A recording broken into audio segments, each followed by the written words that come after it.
안녕하세요, 박시영 변호사입니다. 이번 영상에서는 개인회생에서 월 변제금을 20만 원으로 만드는 비법에 대해서 말씀드리겠습니다. 얼마 전에 카페에 올라온 글입니다. 글 제목은 개인회생 다른 곳에서 진행했는데요 라고 돼 있고, 인터넷 보고 진행한 거라 결정난이 담당자는 연락도 안 되고 처음 진행했던 거랑 너무 다르고 조건부 이인가로 나왔어요. 혹시 상담 될까요? 라고 물어보셨습니다. 저희가 일을 하다 보면 이런 내용의 상담 요청이나 쪽지 이런 메일이 많이 옵니다. 며칠 전에 상담한 내용을 하나 소개해 드리겠습니다. 이분은 40대 남성이고 가장이죠.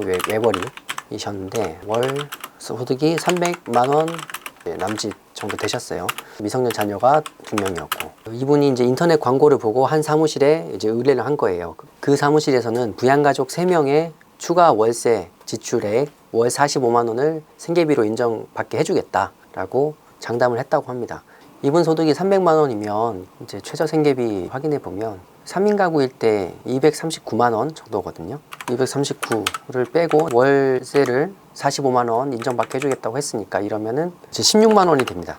이래서 이 사무실에서는 월 변제금 20만 원 정도 나올 거다라고 해서 이분은 믿고 진행을 했던 거죠. 그러면서 수입료가 없으니 나눠낼 수 없겠느냐 하니까 그러지 말고 대출을 받게 해줄 테니까 한 번에 대출 받아서 내라. 그래서 비용까지 다 포함해서 한 400만 원 가까이를 내셨다고 해요. 그런데 진행을 막상 하니까 월세를 반영하라는 보정이 나왔고, 또 부양가족도 2명으로 줄여라 라는 보정이 나온 거죠. 이런 보정은 어떻게 보면 당연한 게, 특히 부양가족은 외벌이라고 해도 배우자는 부양가족으로 들어갈 수 없거든요, 원칙적으로. 그러면은 자녀가 2명이라도 1명만 포함되는 거고, 그러면 2인 가족의 법원 인정 생계비로 진행을 해야 되는 겁니다. 월세도 생계비에 반영이 되는 경우가 있습니다. 그리고 특히 서울은 가급적이면 반영을 해줍니다. 그런데 사업마다 다른 게, 이 케이스는 채무 원인이 그렇게 좋지 않았고 변제율도 상당히 낮은 사례였습니다. 이런 경우에는 월세를 반영시켜주지 않을 가능성이 높습니다. 그러면은 이런 내용을 이분은 사전에 안내를 받으셨어야 하는 겁니다. 변호사나 법무사 사무실은 기본적으로 대리인이거든요.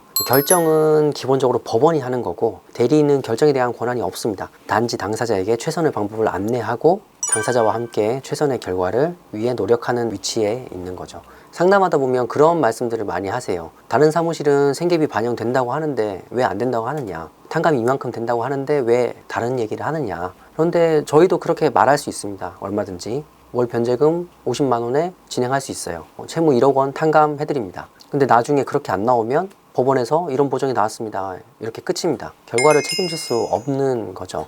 물론 결과를 안내하고 장담하는 게 마냥 잘못됐다고만은 볼 수 없습니다. 사무실도 어쨌든 사건 수임을 해야 하고 당사자분들이 또 희망적인 답을 기대하기도 하니까요. 문제는 저렇게 결과를 장담하는 사무실은 수임에만 집중하고 뒷일을 책임지지 않는 경우가 많다는 겁니다. 막상 저 사무실도 보정이 저렇게 나오니까 다른 직원이 보정만 안내하고 처음에 상담했던 사람은 연락을 받지 않는다고 합니다. 사무실 못 믿겠다고 지금이라도 다른 데 맡기고 싶다고 하지만 비용만 더 들고 뾰족한 수가 없는 거죠. 제가 드리고 싶은 말씀은 이겁니다.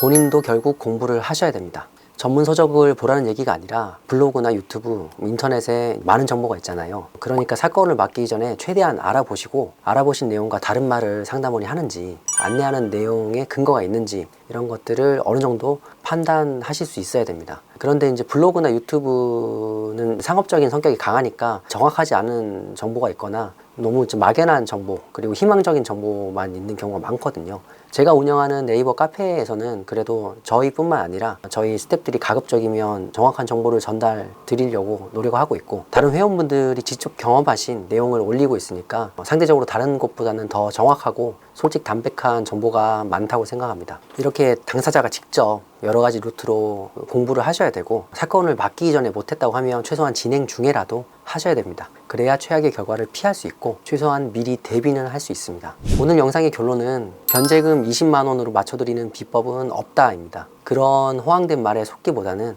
본인이 어느 정도 공부를 하셔가지고 이 사무실이 정말 수임에만 집중하는 건지, 아니면 정직하게 안내를 하고 뒷감당을 할 책임감이 있는 곳인지 판단을 하셔서 진행하시기 바랍니다. 물론 생활에 치이셔가지고 쉽지 않으실 텐데, 인생에서 어찌 보면 가장 중요한 순간에 있으시니까 신중할수록 나쁘지 않다는 말씀을 드립니다.